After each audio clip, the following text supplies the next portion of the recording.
भक्तों आखिरे लुह को देखि कांदिला कालिया। चका आखिरू बोही पड़िला धार धार लुह। लुहरे बोहीगला आखिर कला। तू कांदेना कालिया शांत, तू कांदेना। तू कांदिले ए जगत कांदिब। तू परा ओडियांक मौड़मणि, तू केमिति कांदुछु रे? तो आखिरे लुह शुभा पाउनी रे। तू परा जगतर नाथ जगन्नाथ। तू कांदिले परा ए जगत कांदे, हेले से काहारी कथा को शुणु नाही।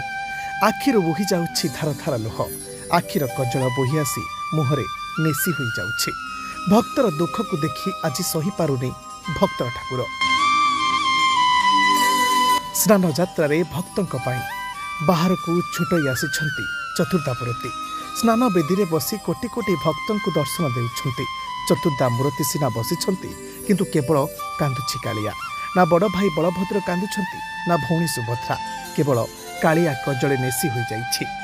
कालिया को भावर ठाकुर कहा जाए, सेथिपई आज कालिया भक्तर भाव को बुझी पारी कांदी पकाइछि। कालिया को बाहरे पाई भक्त आज भाव विह्वल।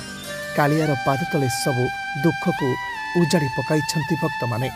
मनरे दुख को कालिया आगरे सबु कहि पकाउछंती। आकु देखिले आखिर लुह आखिरे रहु नाही, मन कांदी पकाउछि। आखि कहुछि मु कालियार लुह को देखि सही पारुनी। आ सेपटे भक्तर दुख देखि आज कालिया शांत दुखरे जर्जरित। ता भक्तर दुख को सही पारु नाही कालिया। केमिति बा सहिब? वर्षक परे परा ता भक्त मानकु देखुछि बाहर को आसी भावर रंकुणा परा। से केमिति सहिब दुख? कालिया कांदिबार दृश्य आज समस्त को कंदाई देइछि। एमिति खबर पाई एबे ही चैनल को सब्सक्राइब करंतु। आउ किछि अधिक खबर पाई संपर्क ओडिया चैनल को फॉलो करूथांतु।